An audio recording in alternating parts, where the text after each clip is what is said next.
اتنا بڑا نام کہ جہاں ہم صبر ہو زندگی میں اور استقامت ہے، درگزر کرنا ہے، اس کے ساتھ ساتھ کردار کی بلندی ہے، اور درس تو بالکل دین کا وہیں سے ہمارے پاس آیا، اللہ تعالیٰ کی جانب سے وہ کتاب، وہ عظیم کتاب جو اسی ماہ رمضان میں ہمیں بحیثیت مسلمان ہمارے اوپر جب ہمارے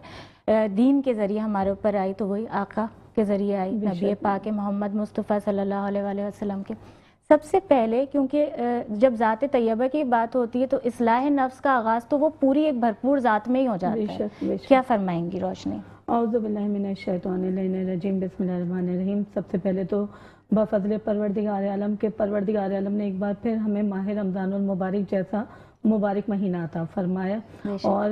جہاں اس مبارک مہینے کا تذکرہ ہوتا ہے وہیں پر ہائی لائٹ ہوتی ہے ایک شخصیت، اور وہ ہستی ہے جناب حبیب خدا صلی اللہ علیہ وآلہ وسلم، اور جہاں ان کی سیرت کی بات ہوتی ہے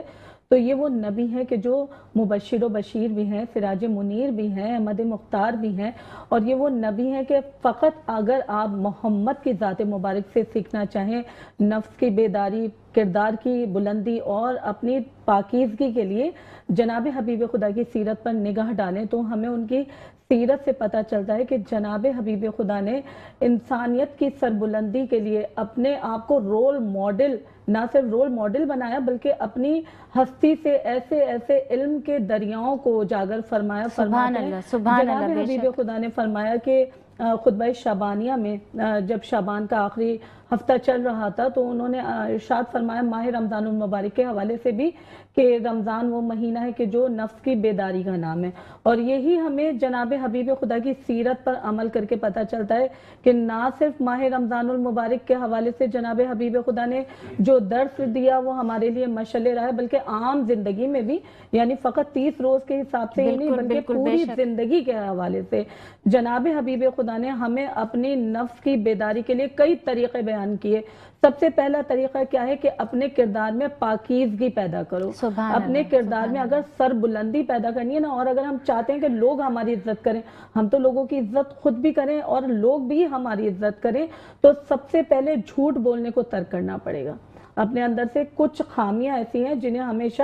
اپنے خامیوں کو ختم کرنا پڑے گا، اور اپنے اندر ایسی صفات کو اجاگر کرنا ہوگا، پیدا کرنا ہوگا کہ لوگ ہماری طرف فالو کر سکیں، ہماری طرف اٹریکٹ ہو سکیں۔ اس کے لیے سب سے زیادہ ضروری کیا ہے؟ نماز کی اول وقت میں پابندی وقت کے ساتھ، ترتیب کے ساتھ نماز ادا کرنا، اس کے علاوہ غریبوں کا خیال کرنا، مساکین کا خیال کرنا، فقراء میں راشن کی تقسیم کرنا، اپنے ہمسایوں کا خیال کرنا، صلہ رحمی کو اختیار کرنا۔ یعنی سیرت نبی سے ہمیں یہی معلوم ہوتا ہے کہ جناب حبیب خدا نے صرف اپنے ہمسایوں کا ہی نہیں خیال رکھا بلکہ اپنے دشمنوں کا بھی خیال رکھا۔ تو یہاں ہم اگر یہ سمجھتے کہ فقط صلہ رحمی ہم اپنے عزیز رشتہ داروں کے ساتھ اختیار کریں گے۔ اچھا، صلہ رحمی کا کیونکہ اسی طرح سے سوچا جاتا ہے، آپ نے بڑی بہترین بات کی کہ لوگ سمجھتے ہیں شاید یہ عزیز و اقارب کے لیے ہے۔ جی، لیکن جناب حبیب خدا کی اگر ہم سیرت پر نگاہ ڈالیں تو جناب حبیب خدا نے اپنی حیات طیبہ میں کیا درس دیا کہ اپنوں کے لیے ہی نہیں بلکہ غیروں کے لیے بھی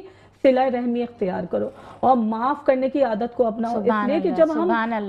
اللہ سے معافی طلب کرتے ہیں نا تو ہم یہ سوچ کے طلب کرتے ہیں کہ پروردگار ہمارے گناہوں کو معاف کر دے گا، تو اسی طرح لوگوں کو معاف کرو، لوگوں کو معاف کرو گے تو اللہ تعالیٰ تمہیں خود بخود معاف کر دے گا۔ سکون قلب ہے نا اس میں۔ تو مزید بات کریں گے، بلال آپ کی جانب آؤں گی۔